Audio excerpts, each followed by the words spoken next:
how to use this pattern using this simple technique to make virtually any size rug.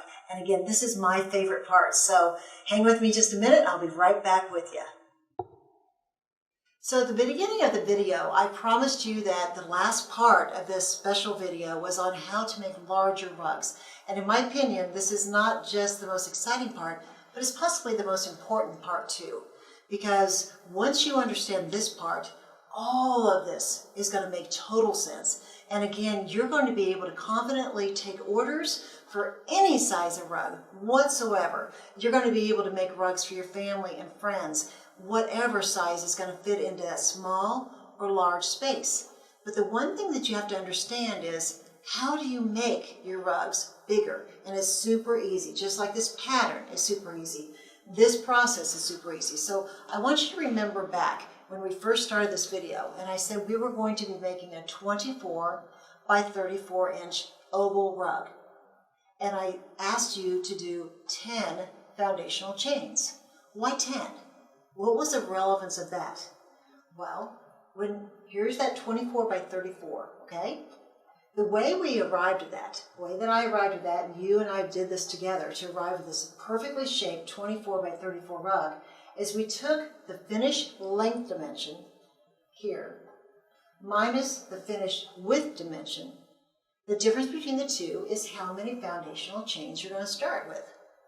And if you're curious how many rounds you're going to need to make to finish this size rug, you're going to take that finished width divided by 2 equal 12 rounds.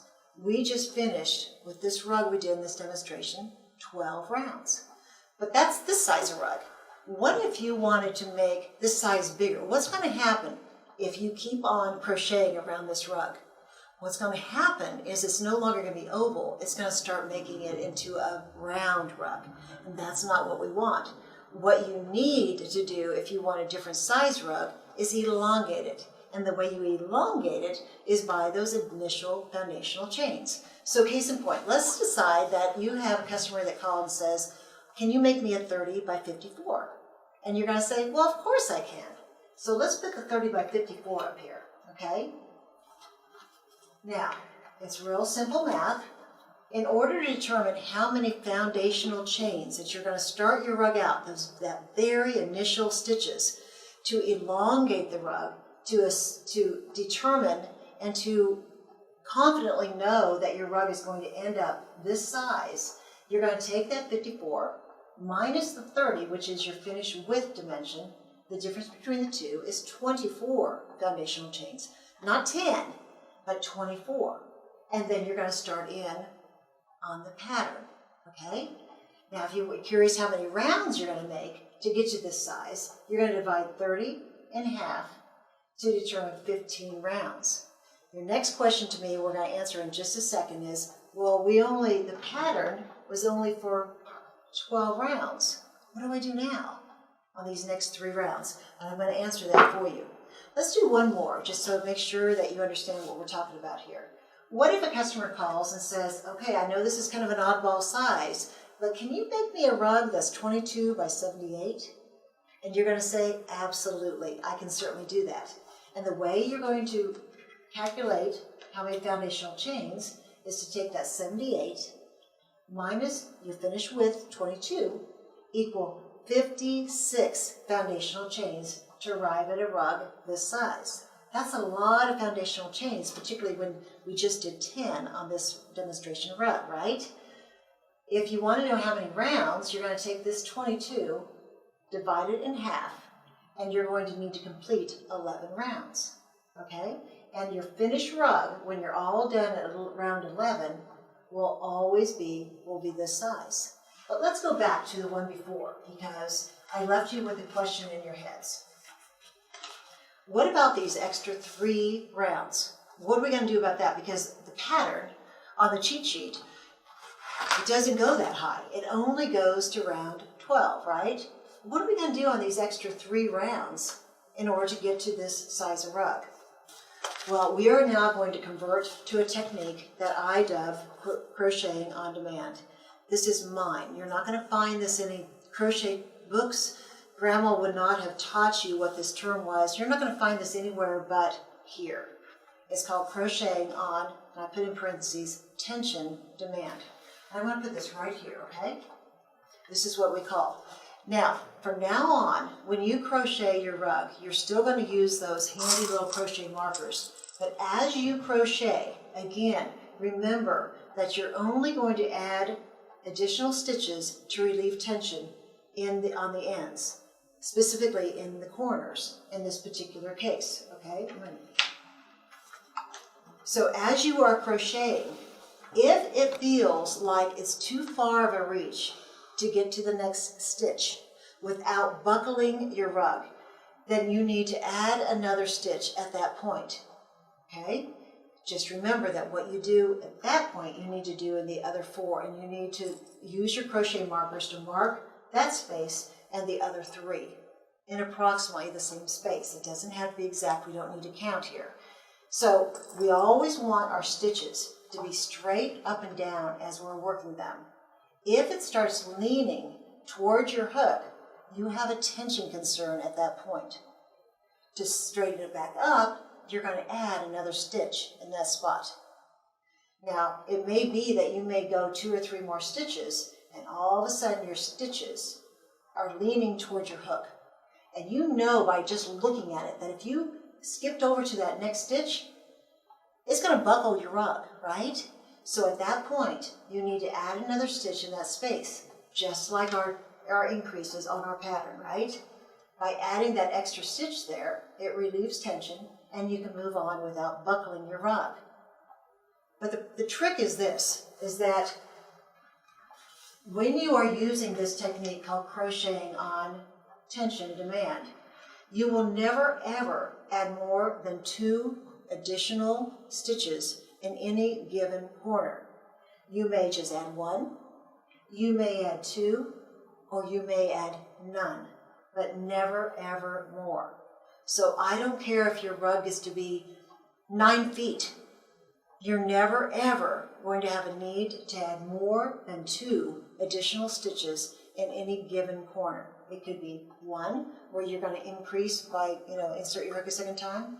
It could be 2, where you may need to here as well as here.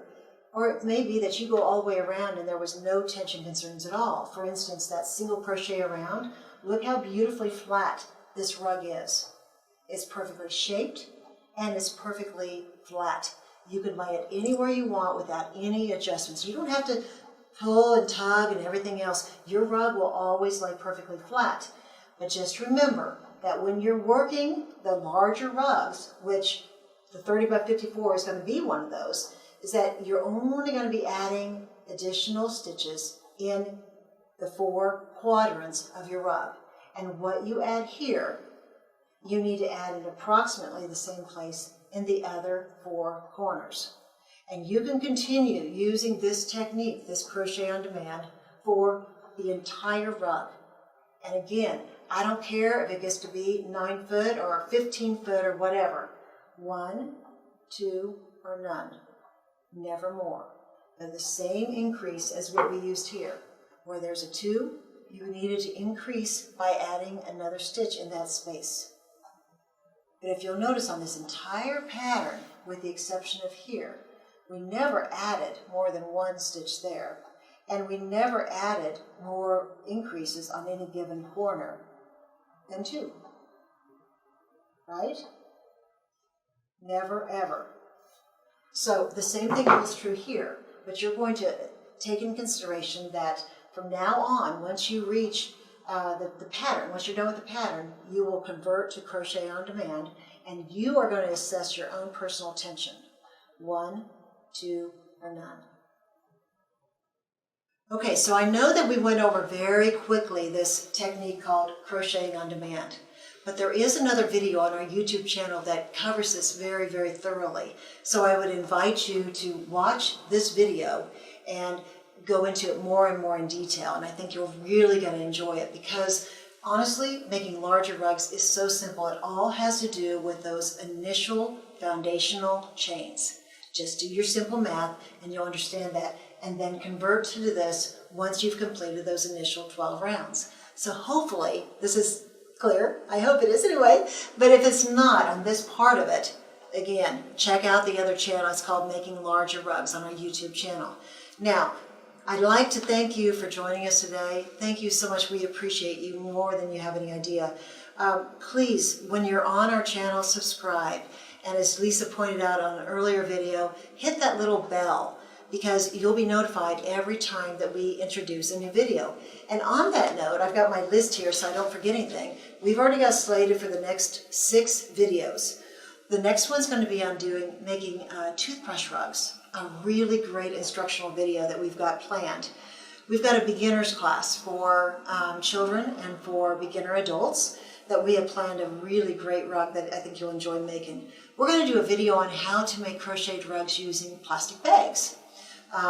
And we've also got a really special video planned on our twine weaving. We have a twine weaving division in our company, and we've got some really great videos planned on how to warp your frame as well as how to twine weave. We've got a whole segment on fabric art. So if you ever wonder what to do with those little scraps of fabric, I've got some really great ideas I think you'll enjoy. And last, just in the very near future, we're going to do some product reviews because there's a lot of products out there that will help you in your rug making, and I've experienced some really awesome ones that I want to do a product review and share those with you. So if you have any questions, if you have any comments at all about this video, or for that matter any others, we check in every single day and respond to your comments, to your questions, or your kudos, and we appreciate those very, very much. So leave them below or on any of the videos. Check in often. Please make sure you subscribe. And back to this, make sure you watch the video in its entirety because I want you to be successful. So in the meantime, make it a great day.